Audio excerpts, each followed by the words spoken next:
El vigilante que nunca parpadea.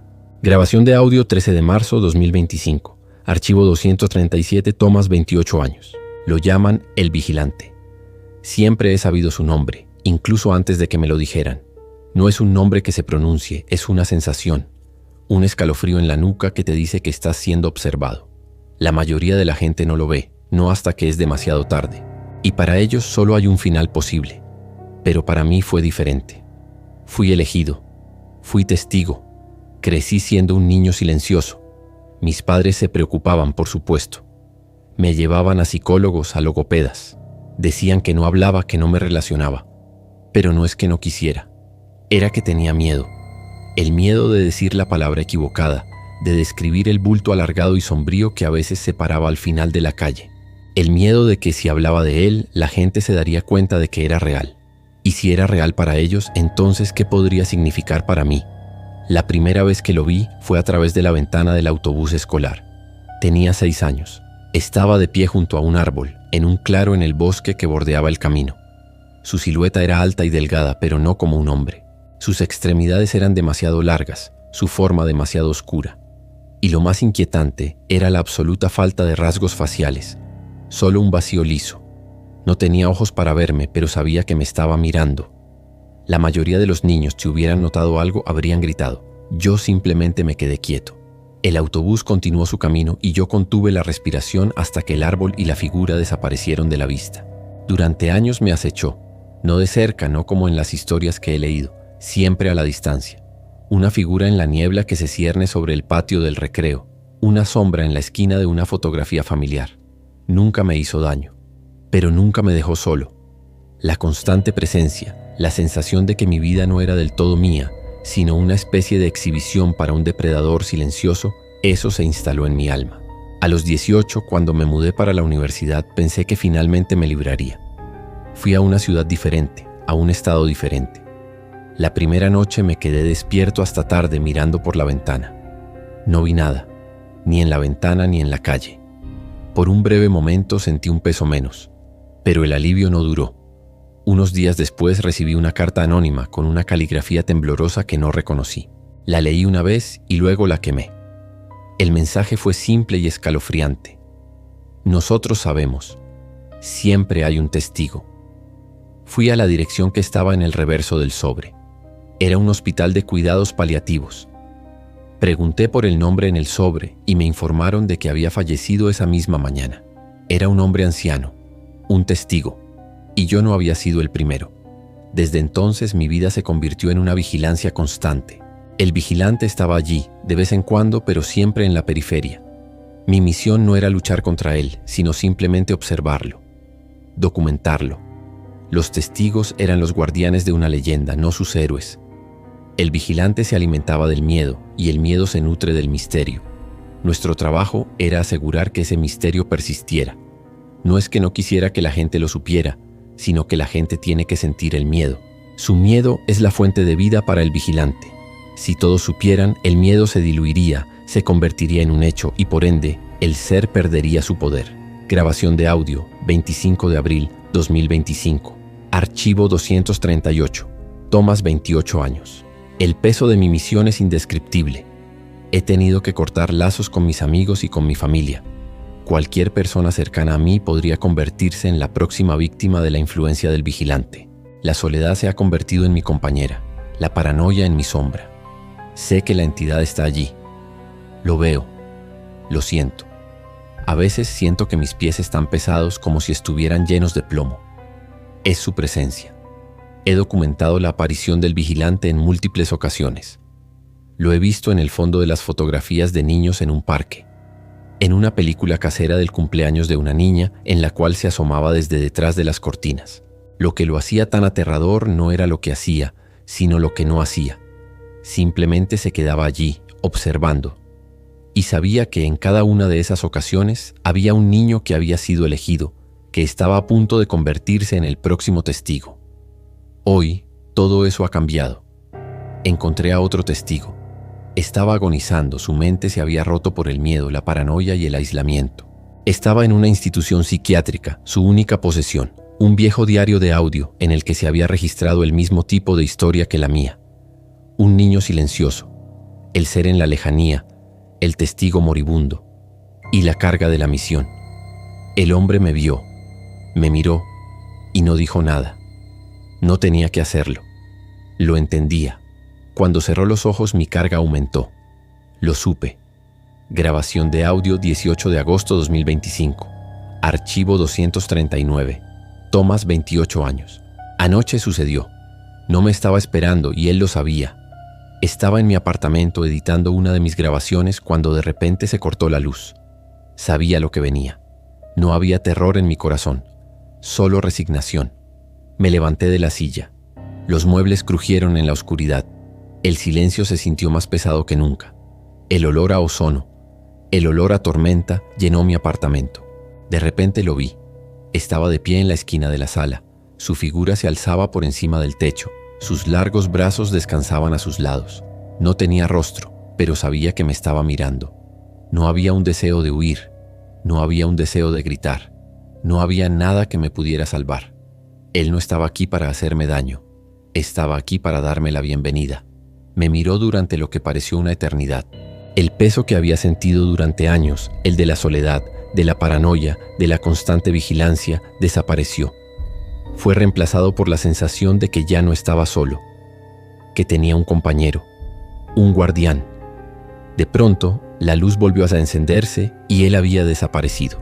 Todo lo que quedó fue el olor a ozono y una tarjeta de presentación sobre la mesa, con mi nombre y un número de teléfono. Era la tarjeta del hombre que había muerto en el hospital, con mi nombre y número. Mi destino. No hay forma de escapar. Grabación de audio 19 de agosto 2025. Archivo 240. Tomás, 28 años. He dejado de documentar. Mi misión está cumplida. Él está aquí y me asegura que siempre habrá un testigo. La historia no tiene fin, solo un relevo. Lo he aceptado. Mi vida es mi única posesión, pero no soy más que un guardián de su mito.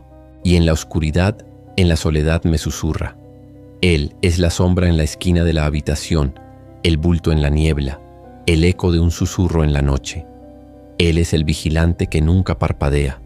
Y yo solo soy Tomás, el testigo que nunca se va.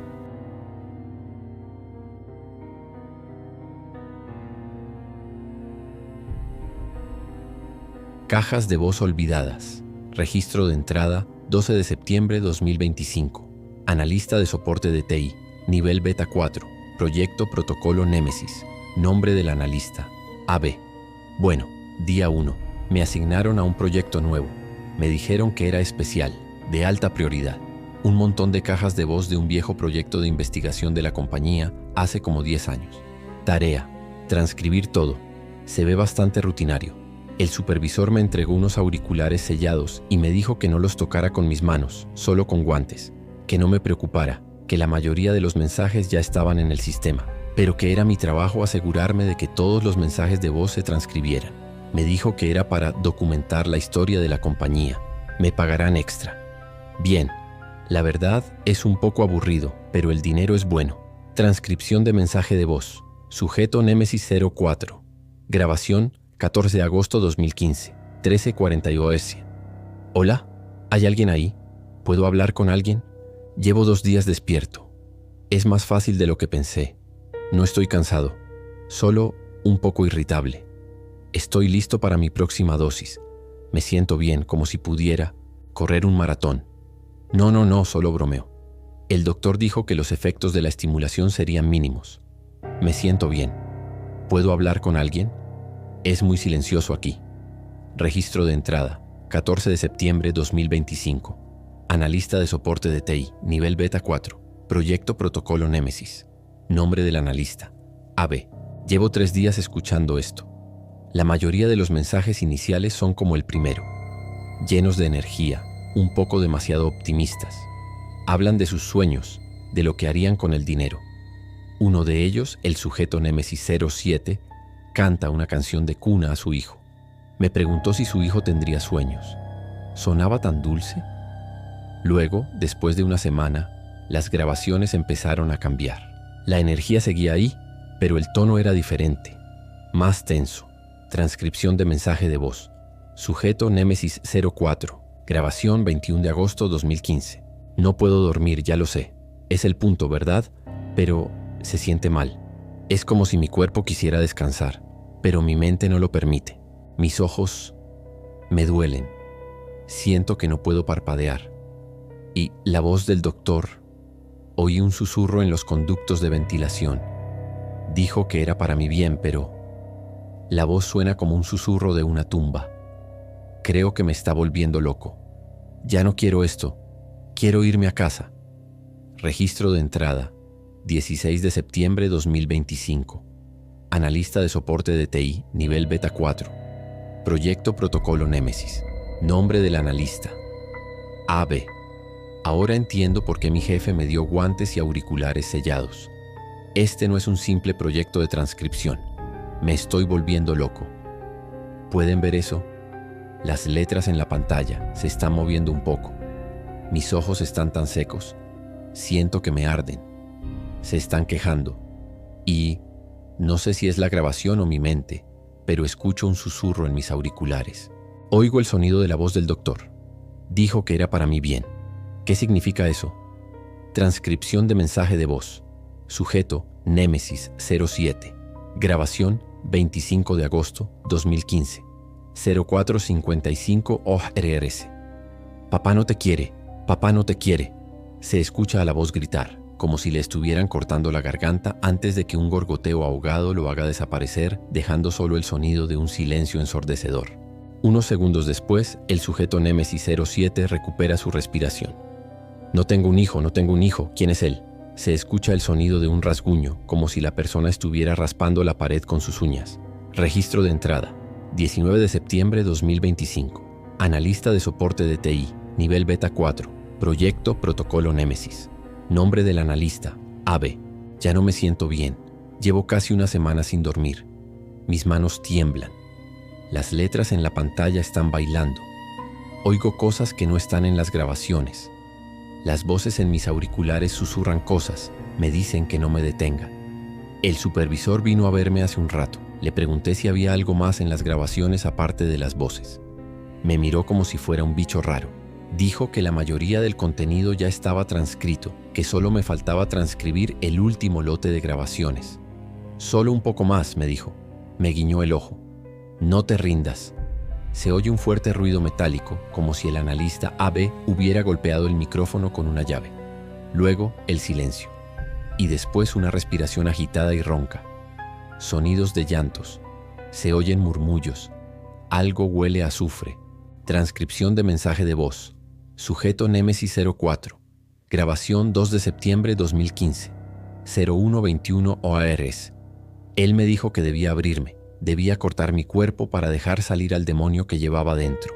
Me dijo que así podría dormir. Y lo hice. Él me lo dijo. El sujeto Némesis 04 suelta una carcajada, una risa histérica que se apaga lentamente y se convierte en un llanto agonizante, un llanto de niño. Se oye un rasguño de metal contra metal, como si estuviera cortando algo. Luego, un grito ahogado. Después, un llanto ronco y seco. Y luego, el silencio. Registro de entrada, 21 de septiembre 2025. Analista de soporte de TI, nivel Beta 4. Proyecto Protocolo Némesis. Nombre del analista, AB. No puedo dormir. No puedo. No me dejan. Lo entiendo ahora. El gas. El maldito gas estimulante. El supervisor me ha mentido. Los auriculares sellados no son para proteger las grabaciones, sino para que yo respire el maldito gas que me mantiene despierto. El protocolo Némesis no era un experimento pasado, es mi presente. El trabajo de transcripción solo es una forma de mantenerme despierto. Me quieren aquí, en la oficina, hasta que me vuelva loco, hasta que me hunda en la misma locura que los que escucho. Las voces susurran en mis oídos. El sonido de los gritos en el audio no es el pasado, son mis gritos. Estoy en la misma habitación que ellos, pero no puedo verlos, solo puedo oírlos. El protocolo. ¿Soy yo el nuevo sujeto? Se escucha un sonido de golpe, seguido de un crujido metálico. Luego, un silencio. Y finalmente una voz que no parece de AB y no parece de un sujeto, sino de un demonio, susurra con una risa malévola. Bienvenido al protocolo Némesis.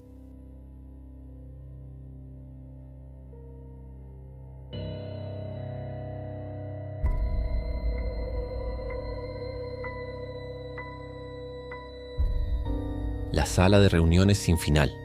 Daniel se despertó con el zumbido familiar de las luces fluorescentes. Un zumbido que había llegado a conocer tan bien que se había convertido en el latido monótono de su vida. Parpadeó, sintiendo el pegajoso residuo del sueño en sus párpados. Estaba en la sala de reuniones. De nuevo. Se había quedado dormido. De nuevo. Pero algo estaba mal. El reloj de la pared no se movía. Marcaba las 3:15. Siempre las 3:15. Y el aire olía a café rancio, pero de una manera que hacía que sus pulmones se sintieran viejos y usados. El espacio era idéntico, sí, pero extrañamente vacío. Las sillas estaban dispuestas en un perfecto círculo, como si esperaran un encuentro que nunca llegaría. Se levantó y salió al pasillo. Más zumbido, más café rancio. El pasillo se extendía interminable, con puertas idénticas a cada lado. Puertas con nombres de salas de reuniones que se repetían. Sala Delta, Sala Gamma, Sala Epsilon. Se dio cuenta de que no había ni un alma, ni un solo compañero de trabajo. El pasillo se curvaba de forma antinatural, como si fuera una serpiente que se había comido su propia cola. El miedo, una sensación que había reprimido durante años, comenzó a burbujear en su estómago. Esto no era su oficina, no era la realidad, era otra cosa. Intentó regresar a la sala de reuniones de la que había salido, pero no pudo. Todas las puertas eran idénticas. Todas las salas eran iguales. El pánico se apoderó de él y echó a correr, dejando su maletín en la silla. Corrió por pasillos, subió escaleras que no llevaban a ninguna parte, abrió puertas que daban a más pasillos idénticos. El color amarillo monocromático de las paredes, la alfombra desgastada de un beige triste y las luces parpadeantes que amenazaban con estallar en cualquier momento.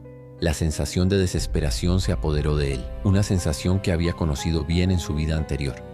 La desesperación de una fecha límite que nunca se cumplía. El terror, sin embargo, no venía de las paredes. Vino de las criaturas que se movían entre las sombras. Primero, las vio por el rabillo del ojo. Una figura en traje con la cabeza gacha, murmurando plazos y objetivos. «Necesitamos esto para ayer», susurraba la figura con una voz que sonaba como el clic de un teclado. Luego, una segunda entidad. Un compañero de trabajo con los ojos desorbitados y una sonrisa de cera. Su mandíbula inferior se extendía por el suelo y se arrastraba sosteniendo un bolígrafo en su mano temblorosa. «Solo un poquito más», susurraba. «Solo un poco más. Solo una hora más. Solo una línea más de código». Daniel se dio cuenta de que las criaturas no eran solo monstruos, sino manifestaciones de su propia ansiedad. Su mente, torturada por las fechas límite, las interminables horas y la monotonía, había materializado sus peores temores. La sala de reuniones sin final no era un laberinto de paredes y cubículos. Era su mente. Perdió la noción del tiempo. Un día, una semana, un mes. No lo sabía. Su cuerpo estaba agotado, pero sus ojos no querían cerrarse. El zumbido constante de las luces hacía que su cabeza zumbara. El olor a café rancio se había vuelto tan intenso que podía saborearlo. En su mente, una y otra vez corría por los pasillos, intentando encontrar la salida. Y de repente, se encontró frente a una puerta. La puerta era diferente. Tenía una ventana. Miró a través de ella. Vio a su familia cenando, su esposa, sus hijos. Vio la televisión encendida, una comedia de situación. Vio el calor de una vida normal. Y por un breve momento sintió un deseo indescriptible de volver a esa vida. Pero luego, la sonrisa de su esposa se torció. Sus ojos se volvieron negros. Su hija y su hijo comenzaron a gatear sobre la mesa. Sus cuerpos se contorsionaron de forma no humana. La sala de la cena se convirtió en una sala de reuniones, y la familia se convirtió en las mismas criaturas de las que había estado huyendo. Su esposa susurraba: «Necesitamos esto para ayer». El hijo, arrastrándose, sostenía un bolígrafo. Daniel se alejó de la ventana de la misma forma que se había alejado de su familia. No había escape. No había retorno. Estaba condenado. Su castigo no era la muerte, sino la eternidad. Una eternidad de café rancio, de luz fluorescente y de zumbido de fondo. Una eternidad de deadlines y de reuniones.